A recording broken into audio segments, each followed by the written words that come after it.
So are you ready? Because today we're going like way deep into this whole Adlerian psychology thing Oh, yeah. with this book, The Courage to be Disliked. Okay. And one thing that I thought was really interesting about it was how it was written. It's actually formatted as a dialogue. Hmm. Like we're kind of eavesdropping on this like deep philosophical conversation, Yeah. but in a way that's like so much more engaging than just like, reading a straight philosophy text. Right. And like the main idea here is so fascinating. Basically, it says that like, your happiness, Hmm. it's not really tied to like what happened to you in the past or anything like that. Oh. But it's like all about the goals that you choose to like focus on right now. Wow. Like no dwelling on all that stuff that already happened. Yeah. Just like pure forward momentum. I love that. Yeah. And it's like it kind of flips the whole like traditional self-help thing on its head, right? Totally, yeah. It's like empowering yourself to move forward instead of getting stuck in the past, you know? Mm-hmm. Like it's not about blaming your past or your circumstances or whatever. Right. It's about recognizing that you have the power to change. Yes. Starting right now. Yeah. And it all begins with the goals you set for yourself. Absolutely. So to break this all down, the book lays out these 3 core principles: Okay. teleology, separation of tasks, and sense of community. Okay. So we're going to like really unpack all 3 of these. And I think you'll find they can really like shift your whole perspective like on the world and how you interact with it. Definitely. And before we get into each principle, Mhm. I think it's helpful to look at one of the examples from the book. Okay. The story about the girl with the blushing phobia. Oh, yeah, that was a good one. Have you ever had like a fear that you look back on and maybe you realize it was kind of masking something else? Like a deeper, maybe even subconscious desire or motivation? Right. So this girl in the book, she's convinced she can't tell this boy how she feels about him Like because that, she's like yeah. totally terrified of blushing. So on the surface, it seems like her goal is to like overcome this phobia Right. and like, finally confess her feelings, right? That makes sense. But Adler suggests that her actual goal, her real goal, Mhm. is to avoid the potential pain of rejection. Oh, that's interesting. Right. Like, think about it. If she really truly wanted to confess her feelings, Yeah. wouldn't she find like other ways to do it? Mhm. Like maybe writing him a letter or something? Right. The fact that she doesn't kind of points to this like deeper motivation, this self-preservation thing, Uh-huh. like avoiding a potentially bad outcome. I see what you mean. So it's not really about the blushing itself. It's like the subconscious goal of protecting herself from getting hurt. That's a really good point. Mm. So basically, her behavior isn't driven by the fear of blushing, Right. but by this underlying goal of avoiding rejection. Exactly. And how do we know that's her real motivation? Well, we can tell by looking at her actions, Okay. or actually, in this case, her inaction. She's so focused on this obstacle, the blushing, that she's not even considering other ways to achieve her supposed goal of confessing. Right. It's a subtle clue, but it's a powerful one. That is so interesting. It's like a perfect example of how this idea of teleology plays out in real life. Absolutely. Like it suggests that we are driven by our future goals, even the ones we might not even be aware of. Exactly. And once we recognize those true goals, then we can start to understand our motivations and make different choices. Yeah. We become active participants in shaping our own lives instead of just reacting to circumstances. I love that. And this is like so different from the Freudian idea that we're just products of our past experiences. Right. It's not about dwelling on the past. It's about looking forward, setting goals, Yeah. and taking control of your future. So empowering. Yeah, Okay, but I can imagine some people listening might be a little skeptical right now. sure. Like it's easy to think, well, that all sounds good in theory, Uh-huh. but what about real limitations? Like, what about when things outside of our control are actually holding us back? That's a valid question, and it's something Adler addresses directly in the book. Okay. He argues that many of the limitations we see as real are actually just our own interpretations, not objective reality. Oh, interesting. So he challenges us to question those can't statements we tell ourselves Okay. and consider if we've really explored all the possibilities. So it's about challenging that can't mindset and asking ourselves if we're making excuses. Right. It's about adopting a philosophy of relentless effort, I like that. like Kazuo Inamori, the successful Japanese entrepreneur. Oh, yeah. He believed that if you put in 100% effort, even the universe will conspire to help you succeed. Wow. It's about pushing past those self-imposed boundaries and refusing to accept limitations without a fight. Okay, so to recap this first principle, Hmm. teleology suggests we're not prisoners of our past, Right. but architects of our future. We're driven by our goals, even the subconscious ones. Yeah. And that's powerful because it means we're in the driver's seat. Exactly. We can choose our goals. And Yes. by understanding our motivations, we can start making choices that actually lead us towards those goals. Toward the future we want. All right, let's move on to the second principle. Okay. This one's called separation of tasks, and I think it's particularly relevant when it comes to relationships. It is. It's all about understanding where our responsibilities begin and end, Okay. and respecting the autonomy of others. Yeah. It's about recognizing that we can only control ourselves, not other people, Right, even the people we're closest to. especially the people we're closest to. And this is where those two easily confused terms come in inferiority complex and inferiority feeling. They sound so similar, Right. but Adler sees them very differently. Absolutely. Inferiority feeling is actually a natural human drive. Oh. It's a positive motivator that pushes us to grow and overcome challenges. Think of baby learning to walk. Yeah. They don't want to crawl forever, right? Right. So that feeling of inferiority propels them to learn and develop. So it's like that natural desire to improve and become more capable. Exactly. Without it, we'd all be content to just stay where we are, Yeah. never striving for anything more. Now, an inferiority complex is different. Okay. This is what happens when we dwell on our perceived weaknesses and use them as excuses for inaction. So inferiority feeling is like the fuel for growth. Yeah. While inferiority complex is like slamming on the brakes. Exactly. And confusing these two can really mess things up. Yeah. Especially in relationships. Oh, I bet.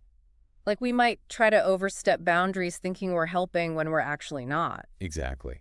It happens all the time. So how does this play out in a real-world scenario? Okay, imagine a parent who's constantly pressuring their child to study. Oh, yeah. A lot of parents believe they're responsible for their child's grades, Uh-huh. so they feel like they have to control their study habits. Oh, yeah. I know that feeling. As a parent, it's so easy to fall into that trap of thinking, well, if they don't study, I'm a bad parent. Right. But here's where Adler's logic comes in. Who actually bears the consequences of not studying the child?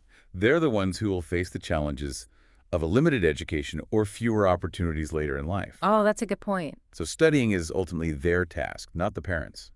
Okay, so it's not about being totally hands-off. Right. But recognizing that the child has to own their education. Exactly.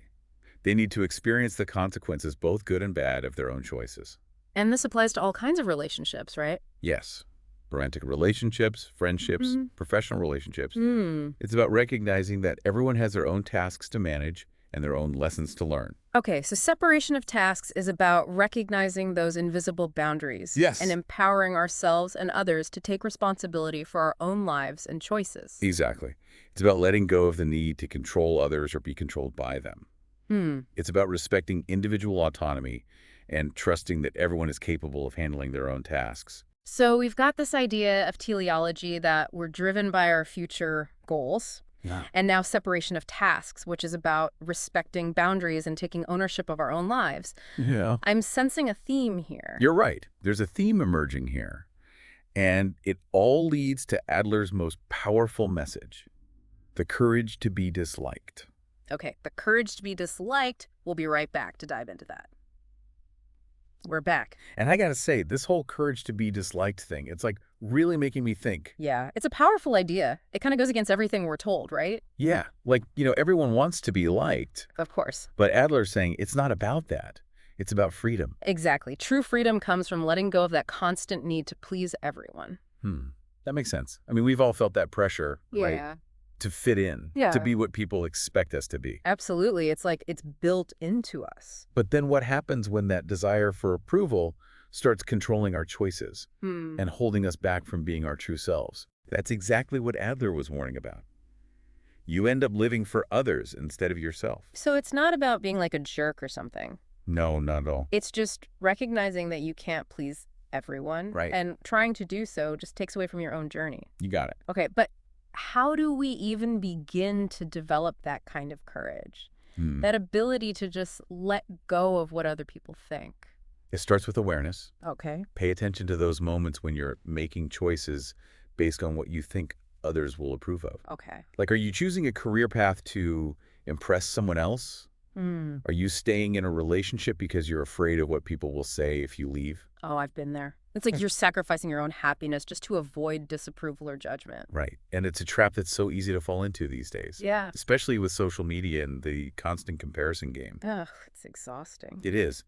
But the good news is once you recognize these patterns, you can start breaking free. So how do we actually do that? Like flip a switch and suddenly stop caring what people think?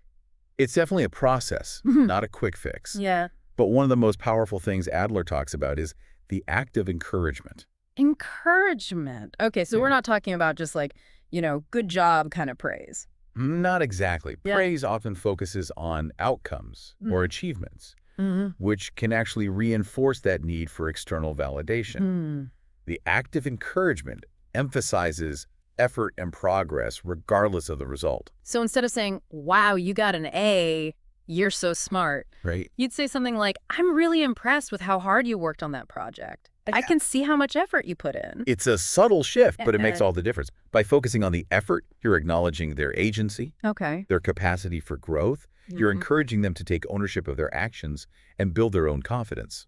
And it's not just what you say, right? No, it's how you say it. Mm. It has to be genuine. It has to come from a place of real belief and support. That's so true. We can all tell when someone's just giving us empty platitudes. Exactly.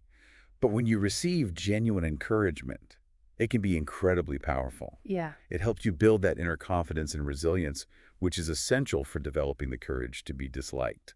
This is so fascinating. And you know what's interesting? What's that? Adler believed that encouraging others actually benefits the encourager just as much. Isn't that amazing? It is. How does that work? Well, when you focus on encouraging others, you shift your attention away from your own insecurities and self-doubt. Mm. It helps you cultivate a more positive and supportive mindset. So it's like that whole pay it forward thing. By Yeah. uplifting others, you end up uplifting yourself. Exactly. It's a beautiful cycle of positivity, Yeah. and it's a key part of Adlerian psychology. Okay, I love that. Yeah. So we've got the active encouragement helping us build inner strength. Yes. Now, what about those healthy relationships? We talked about setting boundaries earlier. Right. Is there a specific approach for that? Yeah, Adler talks about horizontal relationships. Horizontal relationships. Okay, I'm curious. What makes those unique? Well, think about the usual power dynamics in relationships. Okay. Parent-child teacher, student-boss-employee. Uh-huh. These are vertical relationships where one person has more authority. Right.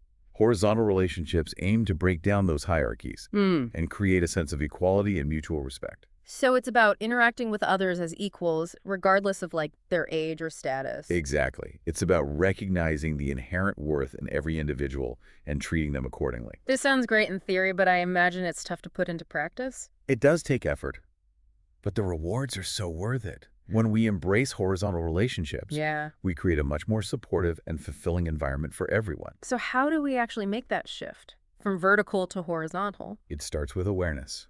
Notice the power dynamics in your interactions. Okay. Are you talking down to someone? Are you putting someone on a pedestal? Are you letting yourself be treated as inferior? And once you've identified those patterns, then what?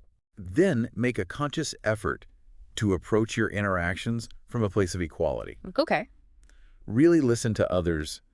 Value their perspectives. Be willing to collaborate instead of dictate. So it's about treating everyone with the same level of respect and consideration, Exactly. no matter their title or social standing. Right. It's about moving away from transactional interactions and creating a space where everyone feels valued and heard. This ties back to that sense of community we were talking about earlier, right? It does. By fostering these horizontal relationships, we're building a stronger, more connected community. And that sense of belonging, of being part of something bigger than ourselves, Yes. that's a key ingredient for happiness, according to Adler.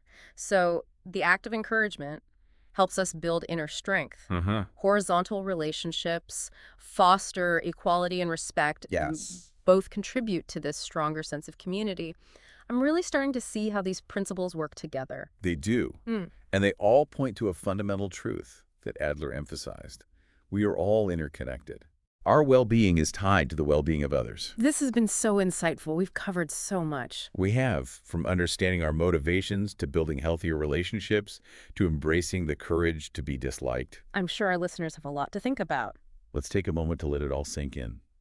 We'll be right back to delve deeper into the courage to be disliked. We're back. And, this whole idea of like having the courage to be disliked, It's really making me rethink some things. It's like so easy to get caught up in what other people think. It really is. We're practically programmed to seek approval. Yeah. But what Adler's suggesting is incredibly powerful. Mm. Like, imagine the freedom that comes from letting go of that need. Mm. I can see how that would be freeing, but also maybe a little scary. Yeah. What if people, like, misinterpret me? What if they think I'm being rude? Well, that's where the courage comes in. It's about trusting yourself and your own judgment, even when it means you might face disapproval. Mm. It's about living by your values and making choices that feel right to you, Right. even if those choices aren't super popular. So it's not about, like, going out of your way to be difficult or anything. It's more like recognizing that you can't control how people perceive you. Exactly.